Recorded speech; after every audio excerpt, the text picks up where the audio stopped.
আসসালামু আলাইকুম প্রিয় দর্শক, আপনাদের সকলকে আমন্ত্রণ জানাচ্ছি। সরকার সমর্থিত কিংস পার্টি এনসিপির 5 নেতার কক্সবাজার সফর নিয়ে রহস্য আরো ঘনীভূত হচ্ছে। দলটির পক্ষ থেকে এর জন্য তাদেরকে কারণ দর্শাও নোটিশ দেওয়া হয়েছে, কিন্তু এই নোটিশ নিয়ে খোদ এনসিপির অভ্যন্তরেই দেখা দিয়েছে প্রশ্ন।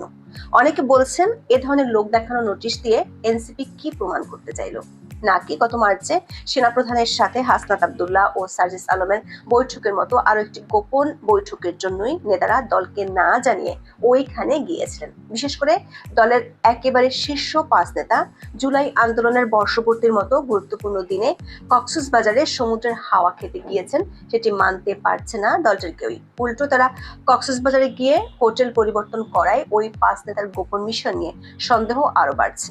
একদিকে গণমাধ্যমের খবরে কক্সবাজারে মার্কিন সাবেক রাষ্ট্রদূত পিটার হাসের উপস্থিতি নিয়ে দেখা দিয়েছে সন্দেহ। বিশেষ করে সরকার একটি পক্ষ পিটার হাস আমেরিকাতে আছেন এমন তথ্য প্রতিষ্ঠার জন্য উঠে পড়ে লেগেছে। পিটার হাসের পুরাতন ছবি দিয়ে প্রচারের নামায় সেই ছবি নিয়ে খোদ সরকার পক্ষই পড়েছে বিপদে। জুলাই আন্দোলনের বর্ষপূর্তিতে জুলাই ঘোষণাপত্র পাঠের জন্য জমজমাট আয়োজন করতে অন্তর্বর্তী সরকার সর্বোচ্চ চেষ্টা করেছে।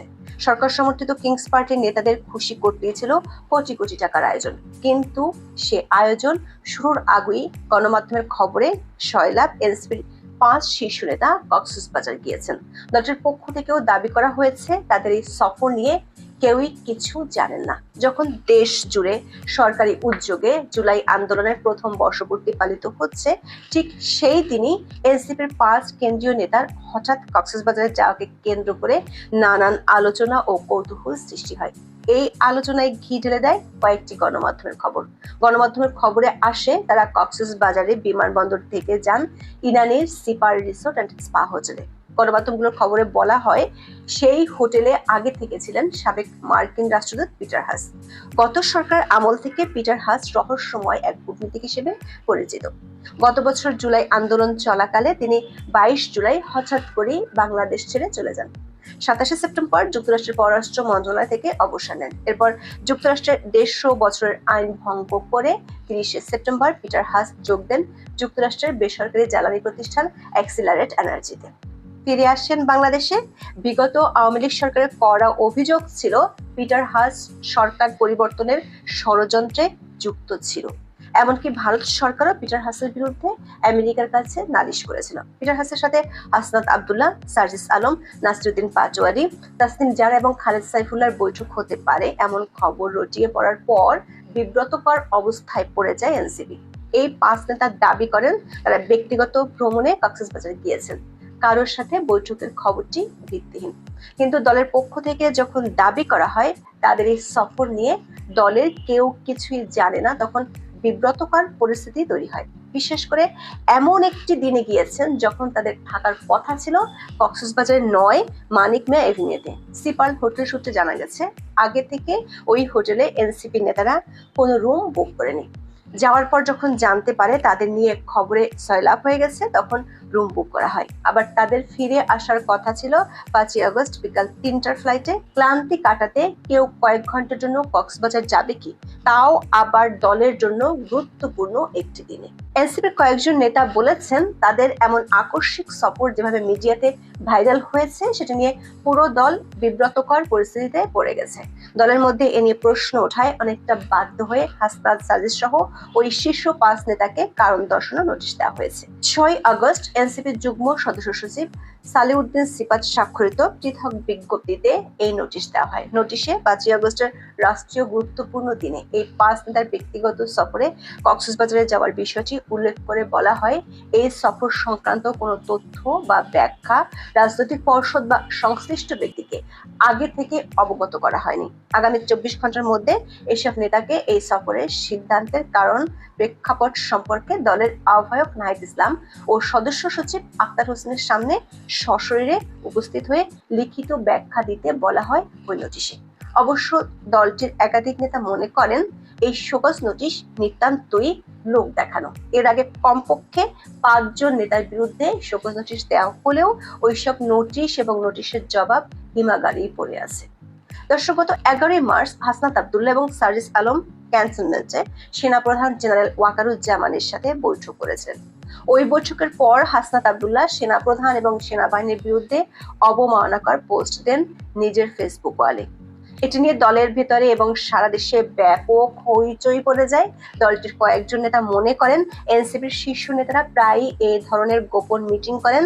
তাদের কক্সবাজারে যাওয়ার পেছনে এ ধরনের সন্দেহকে একেবারে উড়িয়ে দেওয়া যায় না। তারা বলছেন কক্সবাজারে গিয়ে তাদের কর্মকাণ্ড আরো সন্দেহ বাড়াচ্ছে। দল যেখানে তাদের শোকজ নোটিশ দিয়েছে সেখানে সার্জিস আলম কক্সবাজারের সমুদ্র সৈকত থেকে এমন একটি ভিডিও বার্তা দিয়েছেন যেটি নতুন করে হাস্যরস তৈরি করেছে। 6 আগস্ট নিজের ভেরিফাইড ফেসবুক আইডি থেকে লাইভে বক্তব্য দেন সার্জিস আলম।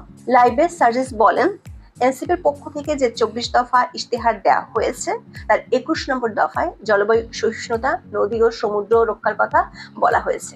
অনেকে তার এমন বক্তব্য শুনে সামাজিক মাধ্যমে কটাক্ষ করে বলেন, সমুদ্র সীমা রক্ষা করার জন্যই কি এনসিপির সদস্যরা কক্সবাজার গিয়েছেন? সূত্রগুলো বলছে এনসিপির এই 5 নেতার ঢাকায় ফেরত আসার কথা ছিল 5 আগস্ট 3টার ফ্লাইটে, কিন্তু তারা ফেরত আসেনি। বরং 6 আগস্ট দুপুর 1টায় তারা হোটেল পরিবর্তন করেছেন। ইনানি থেকে তারা কক্সবাজার শহরে গিয়ে বিকাল 3টার দিকে সৈকতের সুগন্ধা পয়েন্টে অবস্থিত প্রাসাদ প্যারাডাইস হোটেলে উঠেছেন। এদিকে পিটার হাসের সাথে এনসিপির এই 5 নেতার বৈঠকের খবর ছড়িয়ে পড়লে সরকার একটি পক্ষ থেকে দাবি করা হয় পিটার হাস বাংলাদেশে নয়, যুক্তরাষ্ট্রে আছেন। আবার অন্য একটি পক্ষ পিটার হাসের বাংলাদেশ ছাড়ার ভুয়া খবরও ছড়ায়। নিউ ইয়র্কে বাংলাদেশ দূতাবাসের প্রেস সচিব গোলাপ মর্তুজা দুটি ছবি সংযুক্ত করে দাবি করেন পিটার হাস যুক্তরাষ্ট্রে অবস্থান করছেন। যদিও ছবি দুটি 1 আগস্টের, তবে 5 আগস্ট পিটার হাস সত্যিকার অর্থে কোন দেশে ছিলেন এমন কোনো ছবি বা তথ্য প্রমাণ এখনো কোনো পক্ষ থেকে তুলে ধরতে পারেনি। এনসিপি নেতাদের বাঁচাতে তিনি যে ছবিগুলো পোস্ট করেছেন সেটি নিয়েও দেখা দিয়েছে বিতর্ক।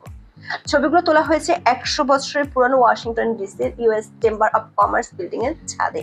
ছবিগুলোতে দেখা যাচ্ছে পিটার হাস ছবি তুলেছেন বাংলাদেশের দুজন উপদেষ্টা যুক্তরাষ্ট্রের ব্যবসায়ীদের সঙ্গে একটি বিশেষ আলোচনার আয়োজন করেছিল, সেখানে ছবিগুলো তোলা হয়। একটি ছবিতে বাংলাদেশের ব্যবসায়ী মেঘনা গ্রুপের চেয়ারম্যান মোস্তফা কামালকে দেখা যাচ্ছে, অথচ গত 27 মে মোস্তফা কামালের দেশ ত্যাগের নিষেধাজ্ঞা দিয়েছিল আদালত। মেঘনা গ্রুপের বিরুদ্ধে 80 কোটি টাকা পাচারের অভিযোগে মামলা করেছে দুদক।